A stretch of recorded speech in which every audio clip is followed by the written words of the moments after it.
very much. I've got slides, don't I? You do, yeah. Cool.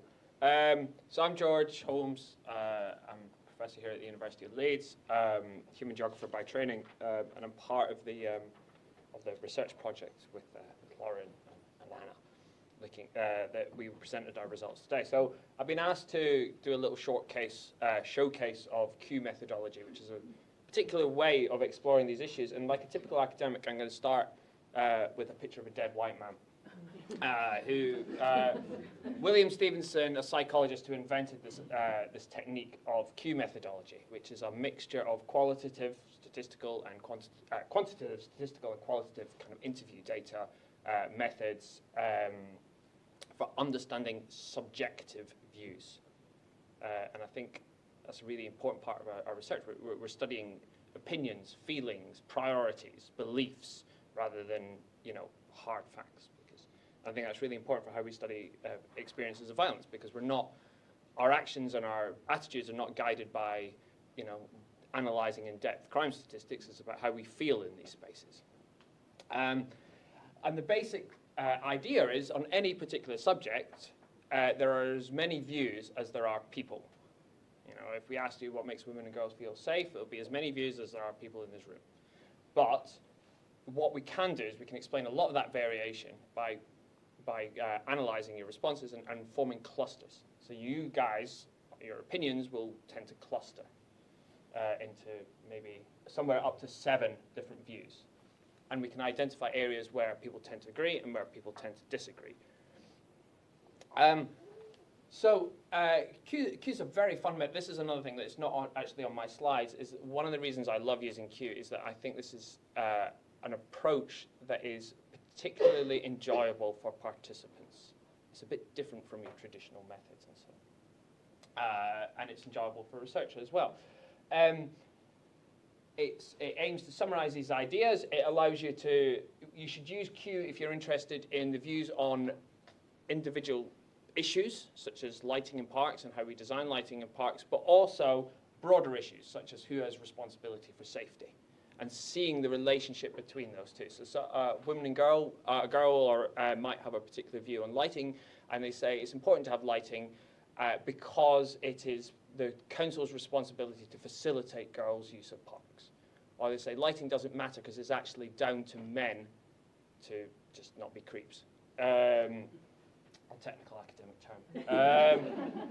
And what Q allows you to do, I'm going to really emphasize the joys of Q if you want to understand not just what people think, but why they think it, the values and ideas that underpin it. Don't use Q if you want to say how widespread these views are amongst a whole population.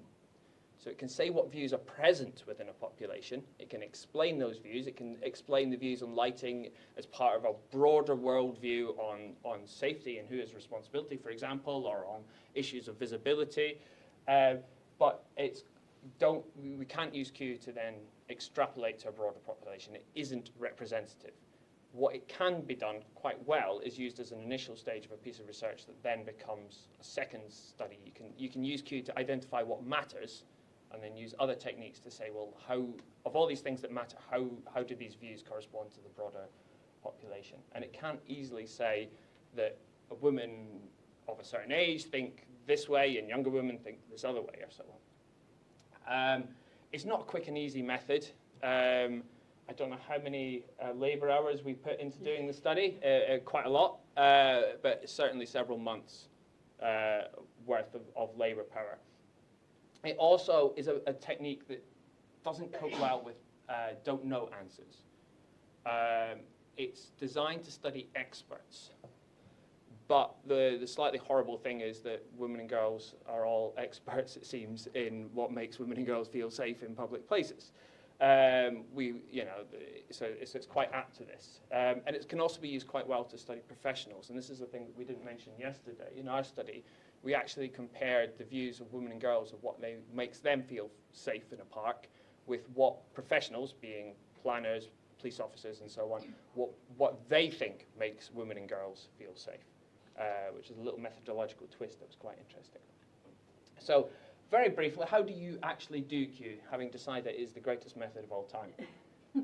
first, you go through a very time-consuming but ultimately quite rewarding and rich process of collecting all the most important views on a subject. So for us, in our study, we read lots of academic papers on feelings of safety.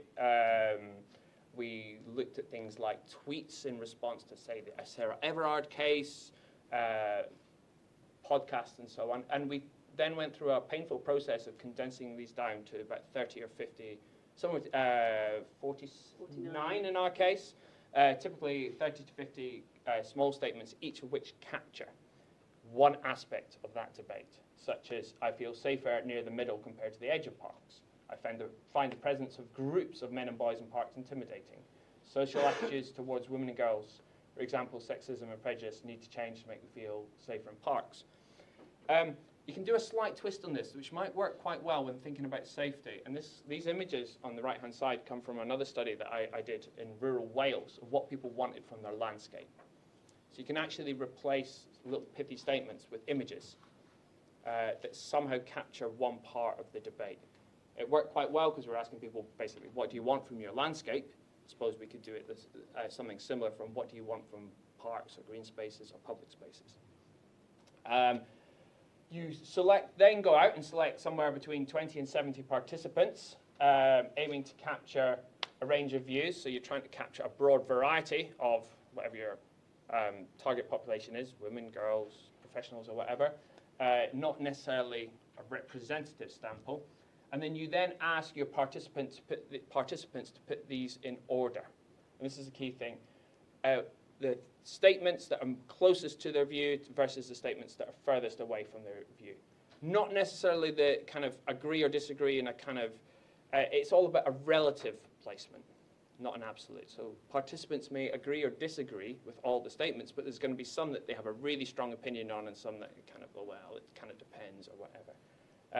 And then you interview participants and you focus particularly on the statements that they put out towards the edge, the ones that they feel most strongly about, and any other statements. And then you do, I won't bore you with the details of doing statistical factor analysis, but basically you statistically analyze the responses and see how these views produce little clusters of people who are closer to the other, and you get kind of ideal type responses, where basically it produces a cluster. If that cluster was one single person, what would their responses look like? And it allows you to analyze the difference. You say, well, actually, the thing that divides women and girls might be, is it more important for women and girls to take responsibility for their own safety versus is it the responsibility of government versus is it or authorities versus is it the responsibility of men themselves to tackle misogyny in society? On areas of convergence and divergence. So we also allow us to identify, and Anna eloquently illustrated some of these on BBC last night, where women and girls tend to agree most.